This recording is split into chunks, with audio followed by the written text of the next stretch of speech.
One of Thomas Aquinas' most celebrated contributions to philosophy is his five-part case for the existence of God, informatively titled The Five Ways. These are five more or less independent arguments for God's existence drawn from common and simple empirical observations. Philosophers have assessed, critiqued, analyzed, defended them in the years ensuing Aquinas penning them and his Summa Theologiae. And while most philosophers do not think these arguments succeed, at least not without heavy modification, I will, for a few of them, mention some modern descendants of the arguments that have some prospects for succeeding, at least more so than the originals. So, let's look at each one. Way number one, motion. In the first way, Aquinas argues that the fact that things move entails that there is an unmoved mover that is the source of all other motion. By moves, Aquinas has more than mere change in spatial location in mind. As Paul Davies points out, he also intends changes in quantity, like gaining weight, and quality, like going from hot to cold as well. So we may do well to refer to this argument as the argument from change rather than motion. And I understand it to reason as follows, and this one is a bit of a mouthful, so just roll with me. 1, if something is moved, it must be either moved through itself or by something else. 2, something cannot be moved through itself.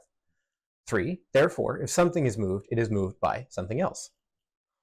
4, if something is moved by something else, the chain of causes of motion either regresses to infinity, back and back forever, or reaches a terminus in a first unmoved mover. 5, the chain of causes of motion cannot regress to infinity.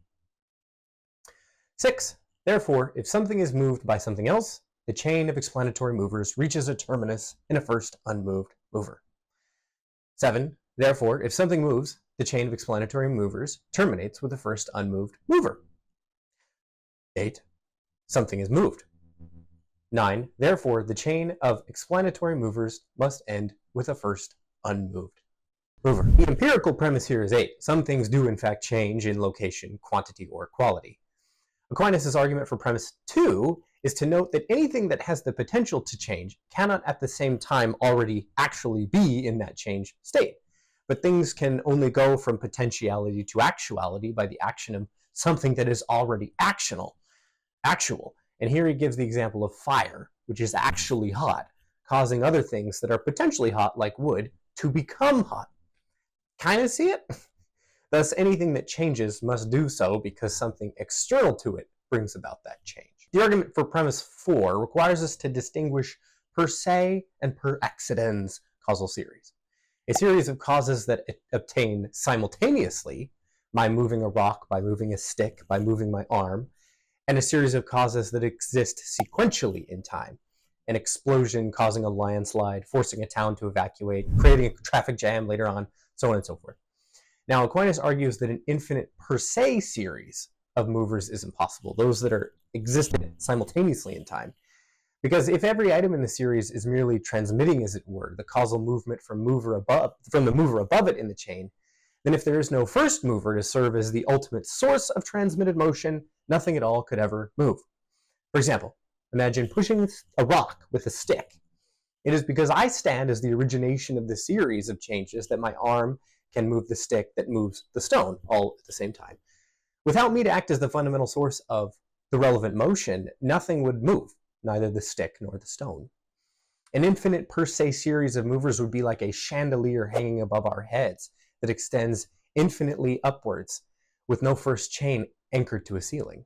It would be impossible for such a chandelier to stay in place above us. That example comes from somewhere, from some scholar, but I cannot for the life of me figure out where I heard that, so I'm sorry, it's somewhere. From these premises, it follows that an unmoved mover exists.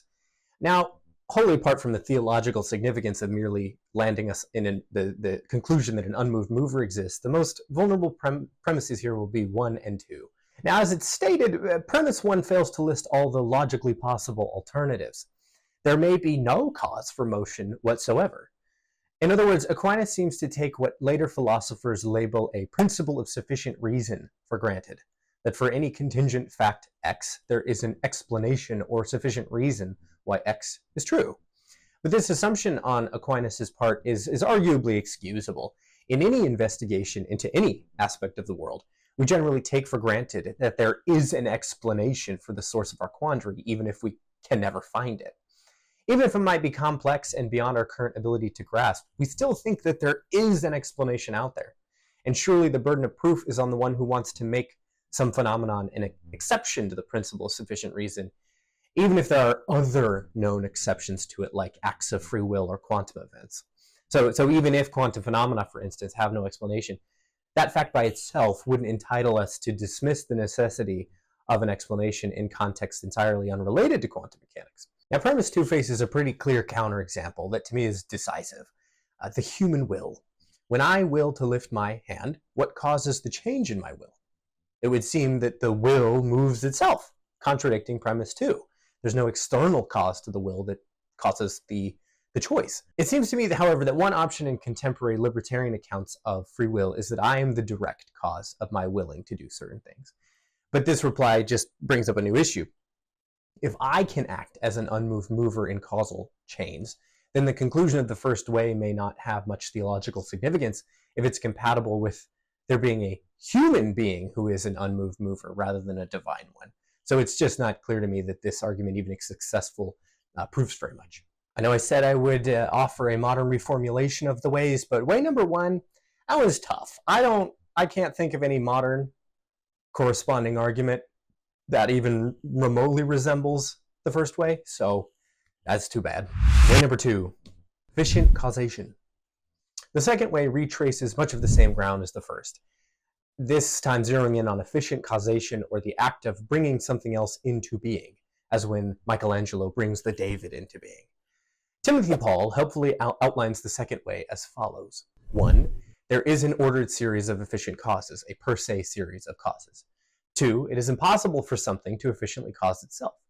3, it is not possible for an ordered series of efficient causes to regress infinitely. 4, therefore, there is a first efficient cause. Premise 1 expresses the key empirical insight. There are efficient causes in the world that depend upon other causes in an ordered series, ordered as defined in the per se sense from way number 1. It would be hard to deny this point. There are causes of other things. The argument for 2 is, as Paul puts it, that for something to bring itself into being, it would have to exist logically or explanatorily prior to its own existence, which is just impossible. The justification for 3 is the same as that given in the first way. Without a first member to originate the series of efficient causes, nothing in the conduit of causes could ever bring anything into being. From those premises, it follows that there is a first efficient cause that originates the series of efficient causes we observe, and this cause is itself uncaused. Premise 1 presents interpretive difficulties because it is not entirely clear what examples of ordered efficient causes Aquinas has in mind. He cannot have meant, for instance, the series of my ancestors that terminates with me, for that is a per accidens causal series, one spread out over time, not a per se one.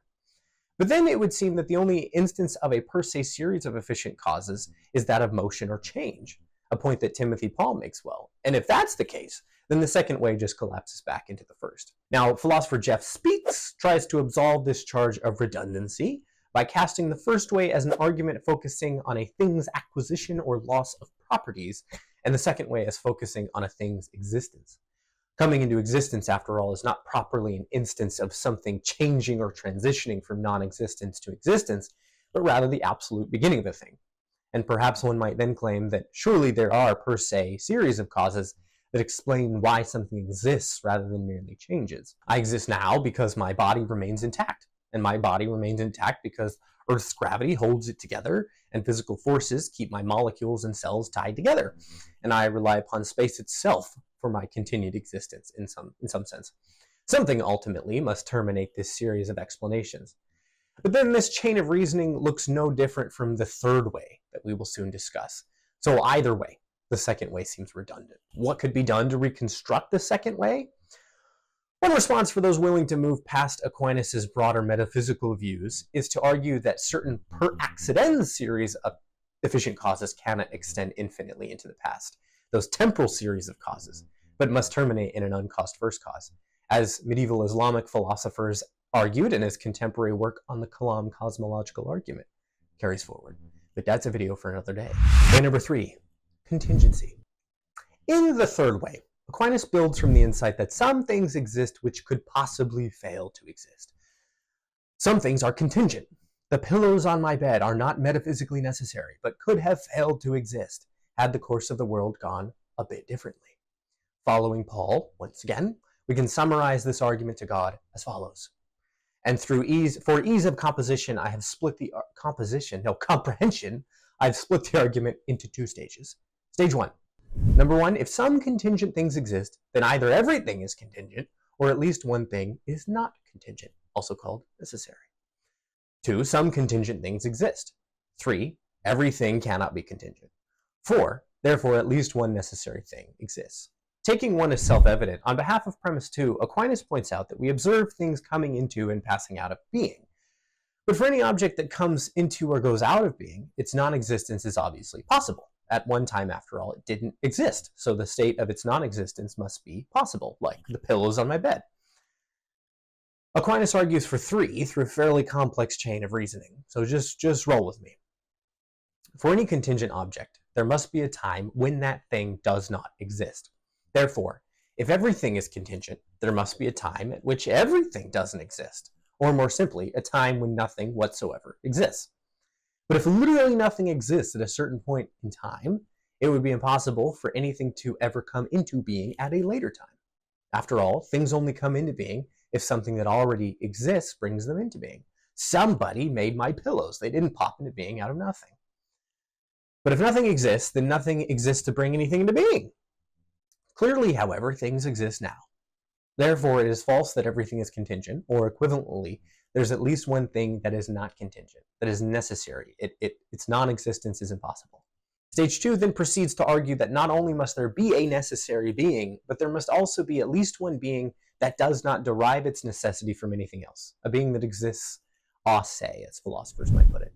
5, if there is a necessary being, then either there is a self-existent necessary being that grounds the necessity of all other necessary beings, or the chain of necessary beings recedes infinitely.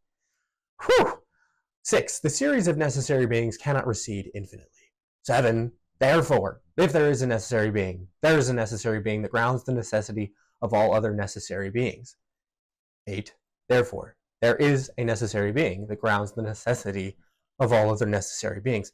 My God, I never read that out loud before now, so I apologize. It's a mouthful. Premise 5 expresses the fact that necessary beings can either be dependent or independent. That is, they can either derive their necessity from an explanatorily prior necessary being, or they can be self-existent. To illustrate, some philosophers maintain that numbers exist necessarily. The number 2, 3, 34, you get it. It is not possible for numbers to fail to exist.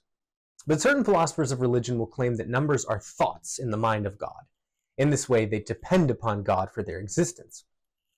God thinks them into being. Thus, in this case, numbers are necessary, but they're still dependent. Now, the chain of dependent necessary beings is either infinite or finite.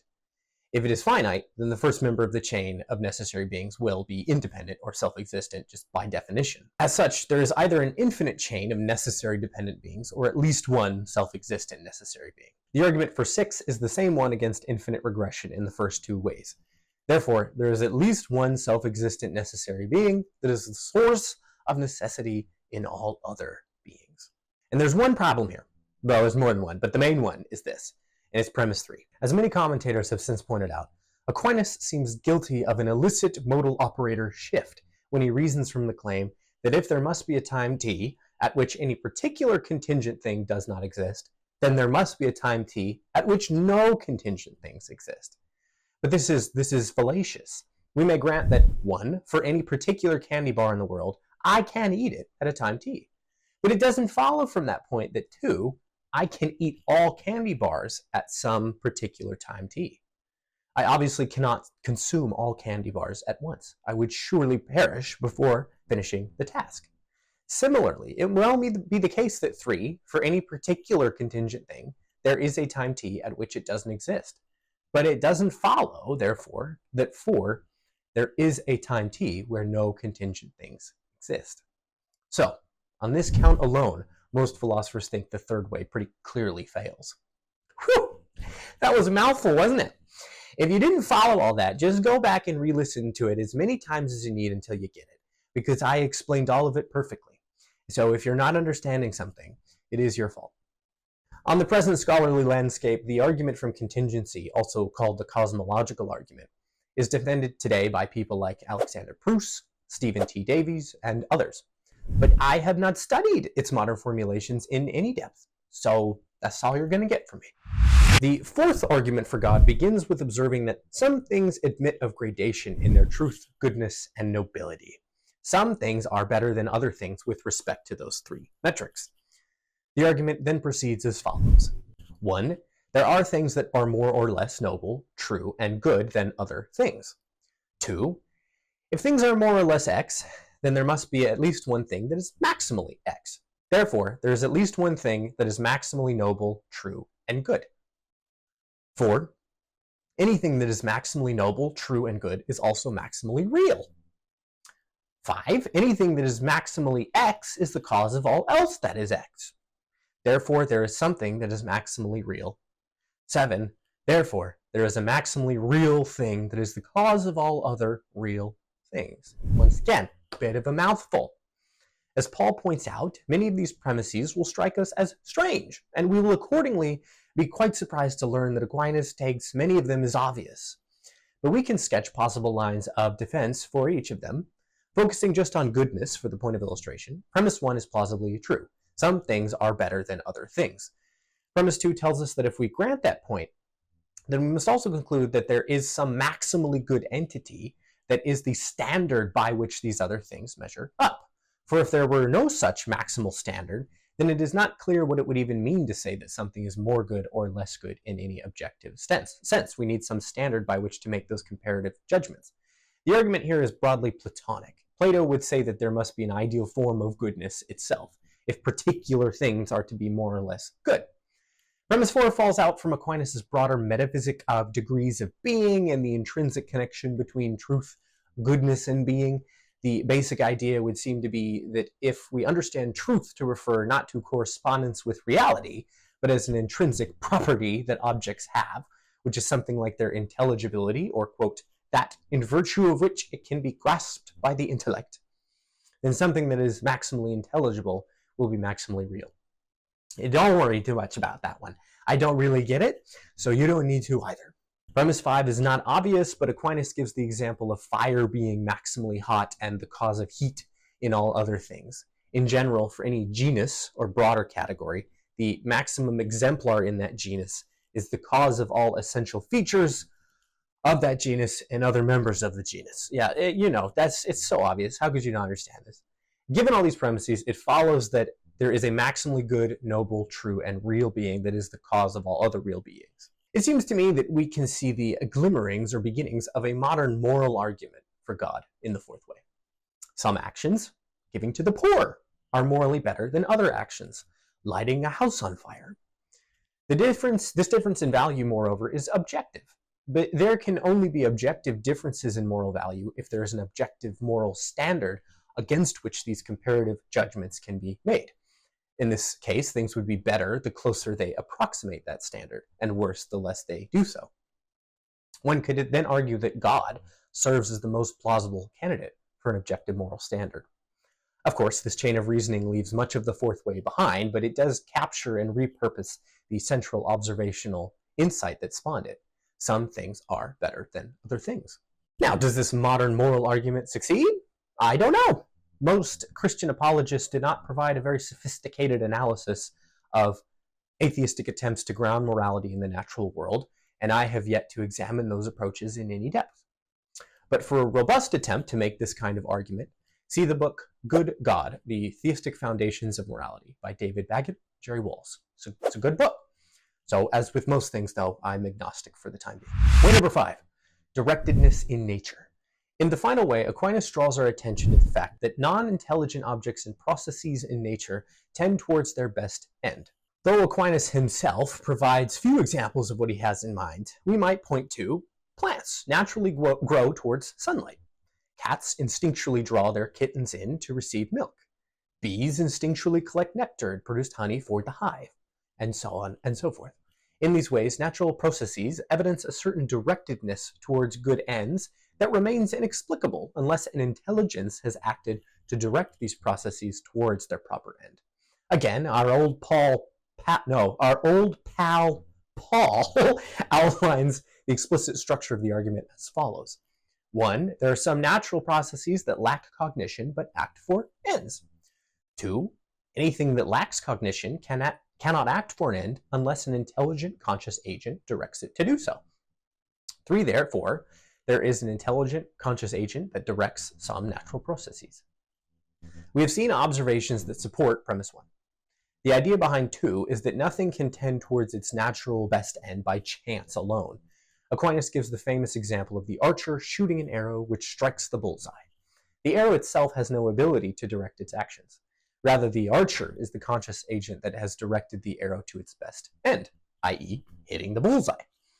From these supremacies, it follows that there is at least one intelligent conscious agent that directs certain processes in the natural world. The most obvious objection to premise 2 is that advances in biology and evolutionary theory show how directedness can arise from an impersonal natural process. I take the implication of evolutionary theory to be that hidden in Aquinas' reasoning is a false dilemma. Either the directedness of natural objects is due to 1, random chance, or 2, intelligent oversight.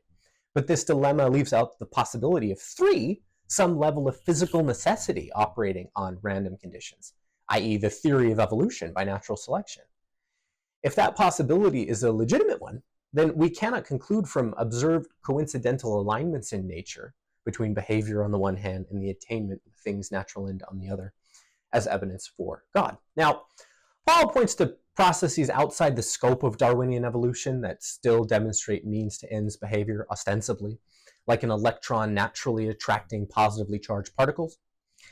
But this counter-response is obviously silly. In cases like these, how could you prove that the specified result, like electrons attracting protons, is the best end of the object in question, the electron? Electrons, I should think, are not much affected whether they attract protons or not. More importantly, we have physical, scientific explanations for the attraction between electron and proton that seem perfectly sufficient and don't require recourse to an organizing intelligence. So come on, Paul. A modern reformulation of this very early design-type argument would be the fine-tuning argument. Our laws of physics take on a particular form that allows for the evolution of life. That much is obvious because we, life, exist. But the surprising fact unearthed by modern scientific investigation is that a minuscule change to the various features of the laws of physics, and it would have been impossible for life to evolve anywhere in the universe. It thus seems to be the most lucky and fortunate of coincidences that physics does in fact allow for life like you and me to exist. Is there a deeper explanation of this fact? Take a look at my little video for more info.